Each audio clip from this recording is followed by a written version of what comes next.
Hi, everyone. My name is Bob Sakaniwa. I'm the Director of Policy and Advocacy at Asian and Pacific Islander American Vote, API Vote. We are so fortunate today to have one of our coalition partners, leaders really, with us today to talk to us a little bit more about language access and some of the background and current issues. Without any further ado, let me introduce you to our guest today. His name is Ruben LeBron. He's the Director of Voting Rights with Building Back Better Together Coalition. And through this coalition, he leads up a committee called the Language Justice Committee. Can you tell us a little bit more about the coalition there and who some of the players are, and then more specifically what the Language Justice Committee is about? So Building Back Together was formed after the 2020 elections by senior Biden officials to promote the progressive policies of the Biden-Harris administration and communicate those to the American people. And as the voting rights director, it is my job to communicate everything that we're doing to protect the freedom to vote of Americans. And what we saw was a big gap in the language accessibility space, right? As you know, voting and elections can be a very complicated process by itself. But for folks whose first language is not English, or who are not born in the States, it can be even more difficult. So when you do not have assistance at the ballot, when you go to vote, it can be even more difficult. And sometimes you just decide to skip the process altogether. So because of that, because of the lack of funding, because of the lack of national coordination, last year we decided to launch the Language Justice Committee. And we're approaching actually the anniversary of that. So that's very exciting. And it is the first ever national coordinated effort at this scale to make sure that leaders in states and at the hyperlocal level are talking to each other, are sharing resources, best practices, and coordinating to make sure that the midterms in 2022 have greater language accessibility than ever before. But it was also timely because every 5 years, the Census Bureau is tasked with creating a list of the counties throughout the United States that are required under the Voting Rights Act to provide full language assistance to its voters, right? And when I mean full language assistance, I really do mean everything. So last year in December, the census released a list of almost 400 counties, Bob, that now needed to provide in-language materials for AAPI, Hispanic, and Native voters in the language that they understand. And over 100 of those were new ones. So we know we needed a coalition that was working together to help implement those changes because, you know, we added so many counties that it was a little overwhelming. We needed to make sure that we were providing resources to election officials who are cash-strapped, right? And sometimes don't have the technical know-how to do this. So we brought in experts. We brought in some folks that have decades of experience in election administration, voting rights, even folks that have worked as election officials to this group. And I am proud to work with amazing partners such as AAPI Vote, Asian Americans Advancing Justice, MALDEF, Native American Rights Fund. We're working with SEIU, America Votes. We're working with Unidos US. We're working with so many great partners that are day in and day out, making sure that we're protecting the freedom to vote for all people in this country and that we have greater language accessibility in the upcoming midterms. The law itself is part of the Voting Rights Act of 1965, contained in essentially in Section 203. Can you talk very briefly about Section 203? So as you know, the Voting Rights Act is one of the landmarks legislations that this country has passed, and it did so during the Civil Rights Movement era. A few years after that, there were some amendments and the Voting Rights Act was updated, and it added Section 203, which basically makes sure that based on certain requirements, population requirements, right? If you reach a certain amount of people in your county that speak a language other than English, that county is required to provide all materials. That is ballots, bilingual poll workers, websites, voter registration forms in the language of that community. And the protected communities are Hispanic voters, AAPI voters, and Native voters. Are there jurisdictions that will take on these bilingual duties and requirements, even if they're not covered under Section 203? Yes, there are. So election officials throughout the country understand the importance of allowing voters to vote in the language that they best understand. So many of them have taken it up on themselves to go beyond to what the Voting Rights Act requires and provide assistance to voters in other languages, such as the case of jurisdictions in California who they actually passed their own legislation called the Voter Choice Act that has even stronger requirements for counties to provide in-language assistance. And such is the case of many, many states that have provided not only one, but 2 or 3 languages beyond what they're required to do because they understand the importance of this. New York just passed the John Lewis Voting Rights Act in the state, which has very strong language access requirements. And it's going to go from one of the states with the least amount of voting rights right to the top to make sure that folks are able to have a more accessible election in their hands. And that is exactly also the work that the Language Justice Committee is doing.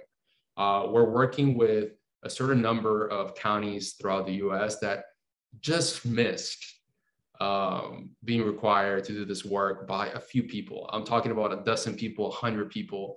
And unfortunately, they need to wait until 2026 when the next round of requirements comes. So we're talking to election officials and we're leveraging with them, hey, you have these many people in your county, you're going to be required to do it in the future. Why don't we start implementing that now with at least having ballots translated and offering poll workers that are able to assist people in person. It's encouraging to hear that some jurisdictions are doing the right thing, and the Language Justice Committee is encouraging other, very close jurisdictions, close to being covered jurisdictions, to do likewise. What are some of the other efforts of the Language Justice Committee in general? We're doing a couple things. First is we're sending letters to every single county, introducing our work, our coalition, and offering to provide technical know-how. We're helping them translate materials. We're helping them design ballots. We're helping them connect with local community groups who are experts in that language. And we are connecting election officials and our partners to in-language media, right? We need to make sure that we're not only doing this work, but we're letting voters know that this assistance is available so they don't stay home, they come out, they come vote. So that is one big part of what we're doing. But we're also doing great research in partnership with the UCLA Voting Rights Project, where we looked at every single website of all almost 400 jurisdictions to see the level of compliance, but also the quality of the materials that we're providing. Hey, we even called every single of these offices to see if they had workers that spoke the language they're required to do.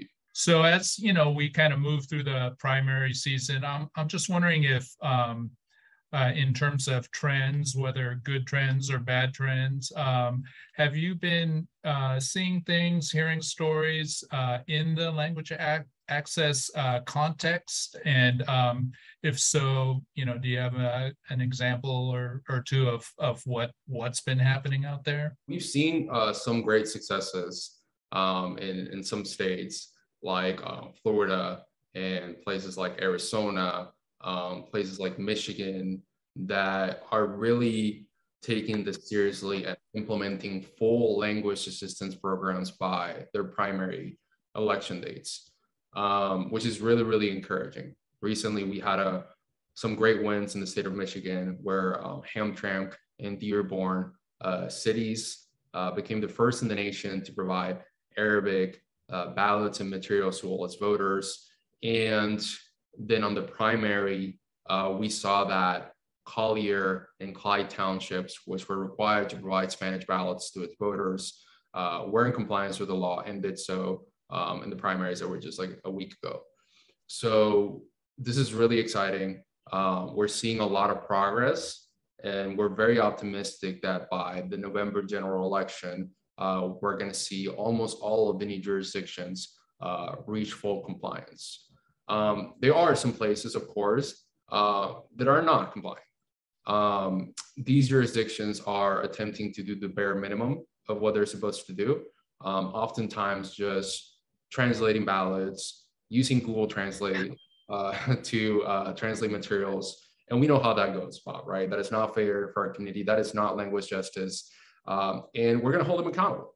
We are doing this research, we're doing this work because places that do not comply with the law are going to be referred to the Civil Rights Division of the Department of Justice, so they're held accountable.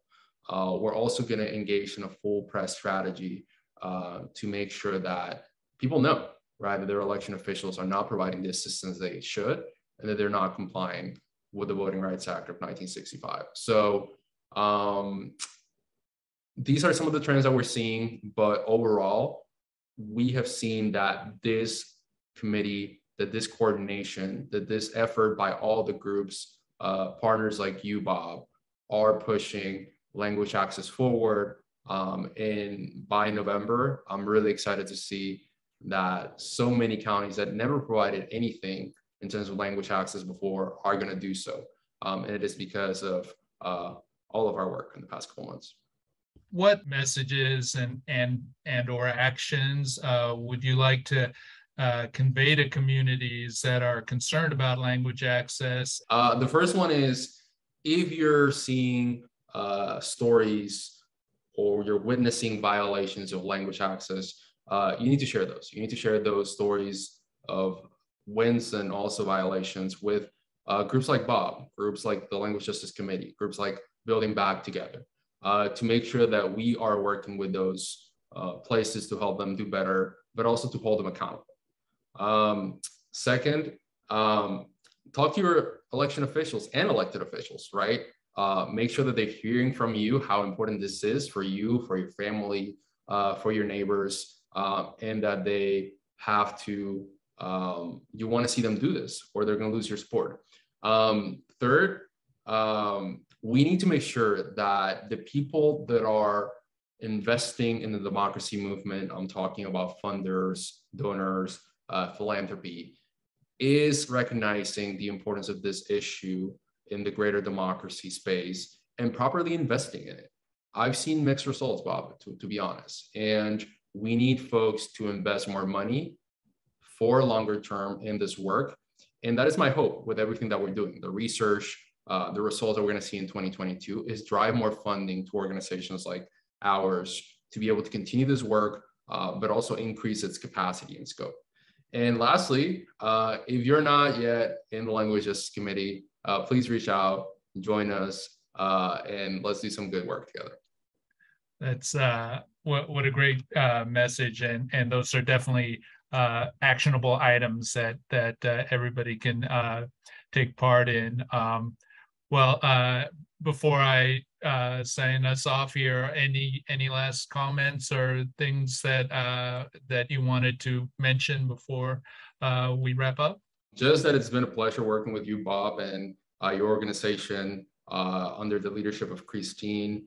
You all are doing some amazing work to make sure that your community civil rights, voting rights are protected. And I truly admire everything that you do. And I think this series is great to inform donors, nonprofits, activists, and anybody interested in an obscure but very important area for our communities. We all have family and friends who either don't speak English as their first language, just got to this country, and need a little help so they can vote independently, effectively, and with dignity And I'm excited to continue working with you, Bob. Well, thank you so much for your time today and enlightening us about the incredible work you're doing through the committee. And we appreciate your educating us a little bit more about language access and the importance in the voting rights context. Thank you so much, Ruben. Thank you so much, Bob, for having me here.